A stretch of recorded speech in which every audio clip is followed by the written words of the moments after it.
बिस्मिल्लाहिर्रहमानिर्रहीम। अज़ीज़ तलबा व तालिबात, अस्सलामु अलैकुम। मैं प्रोफेसर मुशर्रफ महमूद आपसे मुखातिब हूँ। अज़ीज़ तलबा, हम खुशखती के हवाले से बात कर रहे थे।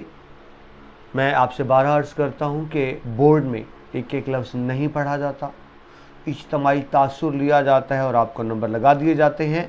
अगर आपकी प्रेजेंटेशन बेहतर है, लिखाई बेहतर है, खुशखत है, तो आप अच्छे नंबर ले सकते हैं।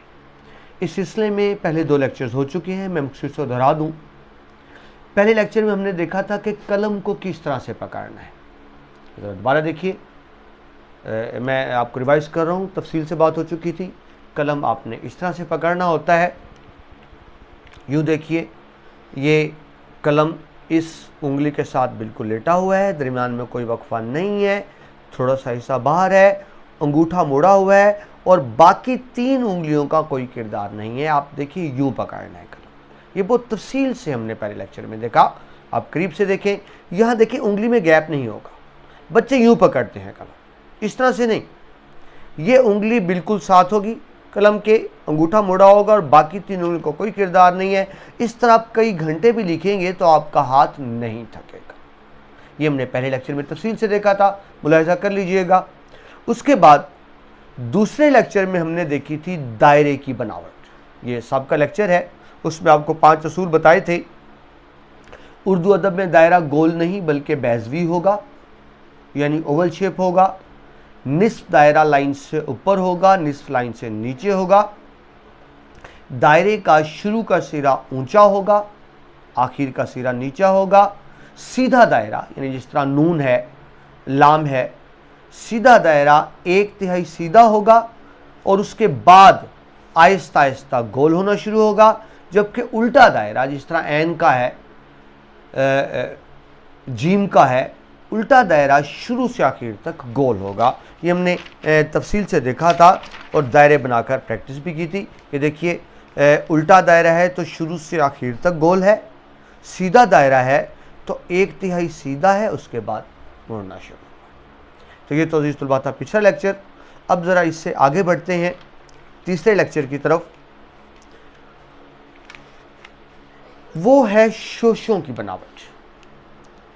शोशी से मतलब ये होता है, जिस तरह से एक शहर है लसबेला, या आप एक मिठाई खाते हैं जिसको हम कहते हैं पतीसा। अब अगर मैं पतीसा लफ्ज़ लिखता हूँ, मैं पहले बोर्ड मार्कर से लिखता हूँ ताकि आपको बात समझने में आसानी रहे। ये देखिए, अगर मैं इससे लफ्ज़ पतीसा लिखता हूँ तो ये देखिए, पे, ते, ये और सीने सा, ये मैंने लफ्ज़ लिखा पतीसा। अब आप गौर कीजिए, ये लफ्ज़ दिखने में कोई बेहतर नहीं लग रहा, अजीब सा लग रहा है। जिस तरह से वो नहीं होती लकड़ी काटने वाली आरी होती है, या जो कन खजूरा सा होता है जिसकी बहुत सारी टांगें होती हैं, तो देखिए बदनुमा सा लग रहा है। ये लफ्ज़ क्यों लिखा? इसको इंग्लिश में टीथ कहते हैं, उर्दू में शोशे। देखिए, ये सारे शोशे, ये टीथ बने हुए हैं सारे। तो उर्दू का कोई ऐसा लफ्ज़ जिसमें टीथ ज़्यादा हों, उनको शोशे। तो उसकी बनावट क्या होती है ये समझिए। इस लफ्ज़ में गलती क्या है? आप बुनियादी असूल समझिए। उर्दू ज़बान में 2 शोशे यूं लगातार नहीं बनाए जाते, ये बनावट के खिलाफ है। असूल समझिए। ये देखिए, मैं कलम ऊपर लेकर गया, गोलाई देकर नीचे ले आया और फिर एक मुकम्मल शोशा बना दिया। यानी एक दफ़ा गोलाई दें और एक दफ़ा शोशा दें। अब ये लफ्ज़ को छोड़िए, बनावट समझिए। यानी उर्दू में हरूफ इस तरह से चलते हैं लफ्ज़। ये देखिए, इस तरह से लफ्ज़ कोई भी हो यूँ चलेगा। ये देखिए, एक दफ़ा गोल बना दिया, एक शोशा बना दिया, एक गोल बना दिया, एक शोशा बना दिया, एक गोलाई, एक शोशा। दोबारा देख लीजिए। ये देखिए, कलम को थोड़ा सा ऊंचा ले जाकर फिर नीचे ले आएंगे, ये हो गई गोलाई। एक गोलाई बना देंगे, उसके बाद फिर एक मुकम्मल शोशा बनाएंगे। एक गोलाई एक शोशा, एक गोलाई एक शोशा, एक गोलाई एक शोशा। और दूसरी बात नोट कीजिए कि लफ्ज़ ऊपर से नीचे की तरफ आ रहा है। अजीज तलबा, बच्चे ये बहुत बड़े गलती करते हैं। उर्दू में बनावट यूँ होती है कि जितने भी हरूफ होंगे लफ्ज़ में, पहला हर्फ ऊंचा होगा, दूसरा उससे नीचा, तीसरा उससे नीचे, चौथा उससे नीचा, हत्ता कि आखिरी हर्फ लाइन पर आएगा। आप बस सिर्फ सीन को देख लीजिए तो देखिए सीन के भी दोनों टीथ बराबर नहीं होते। पहला ऊंचा है, दूसरा उससे नीचा, तीसरा उससे नीचा। एक तो आप ये ख्याल करिएगा कि हर्फ ऊपर से नीचे की तरफ आएगा। दूसरा, लगातार शोशे आपने नहीं बनाने होते, एक गोलाई और उसके बाद एक शोशा। अब अजीज तलबा यही लफ्ज़ आपको दोबारा लिख के दिखाता हूं ताकि आप अच्छी तरह से समझ पाए। ये देखिए, ये लफ्ज़ पतीसा लिखते हैं, गौर से देखिए। ये पहली मैंने गोलाई की, कलम पर जाके नीचे ले आया, उसके बाद ये मुकम्मल शोशा बना दिया, उसके बाद ये की फिर गोलाई बना दी और उसके बाद सीन के दो टीथ बना दिए।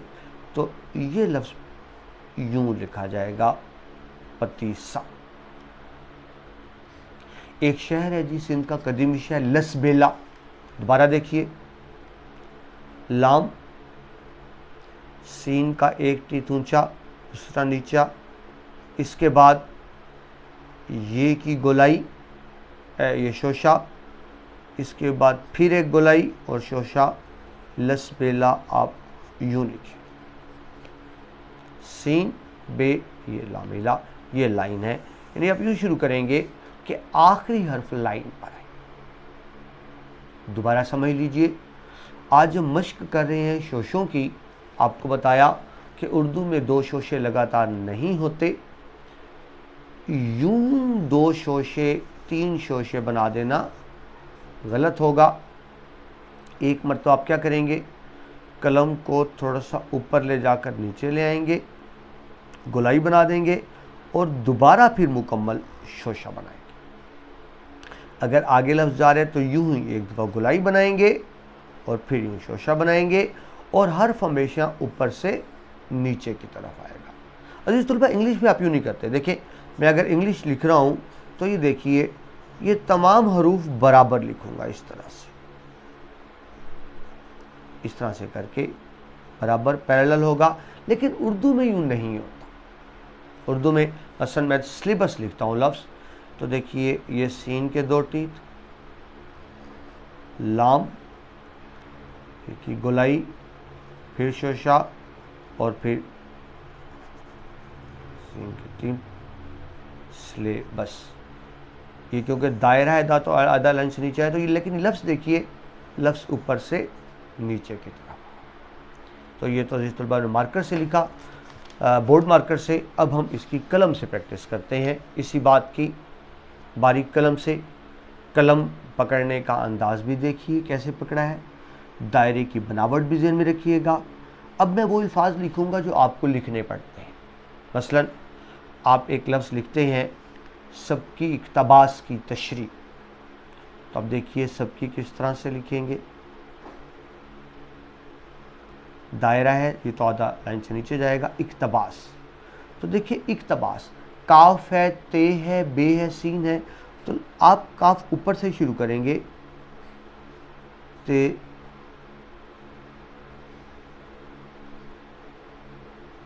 ये देखिए इस तरह से शुरू करेंगे कि आखिरी हर्फ लाइन पर आ जाए। तशरीह है, ते ऊपर इस तरह से। लफ्ज़ सिलेबस है, तो ये देखिए सीन, लाम, ये की गुलाई, ए का शोशा और फिर आ गया इस तरह से। अगर उन्हीं को अल्फाज जो पहले लिखे पतीसा, तो ये देखिए ये पे की एक गोलाई, ते का शोशा, ये की फिर गोलाई और सीन के तीन शोशा। लसबेला लफ्ज़ लिखा था, यही दोबारा देखिए, लाम ऊपर, सीन,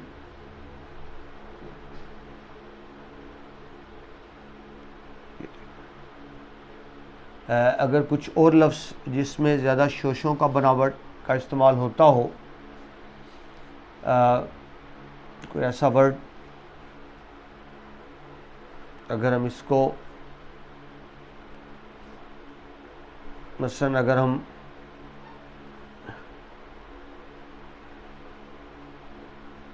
ऐसा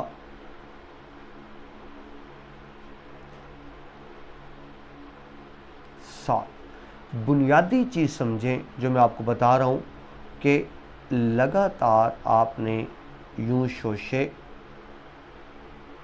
नहीं बनाने हैं। एक गोलाई इस तरह से और एक शोशा, एक इस तरह से गोलाई और एक शोशा। इस चीज़ को आपने ज़हन में रखना है कि वर्ड्स किस तरह से आपने लिखना है। दोबारा देख लीजिए,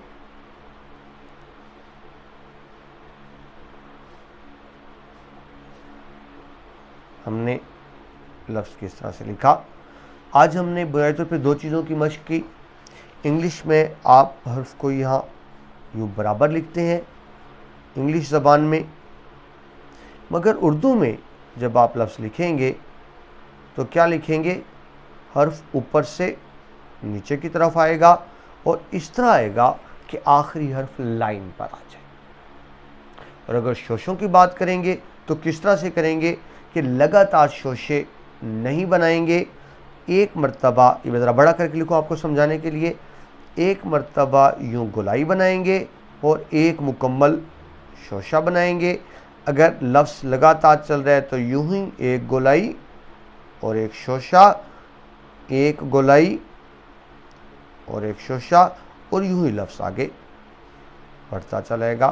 तो आज हमने देखा लफ्ज़ ऊपर से नीचे की तरफ आएगा कि उर्दू में हरूफ की बनावट क्या होती है, हर्फ ऊपर से नीचे की तरफ आता है और शोशों को हमने किस तरह से बनाना होता है। तो जिस तलबा आज हमने शोशों की प्रैक्टिस की।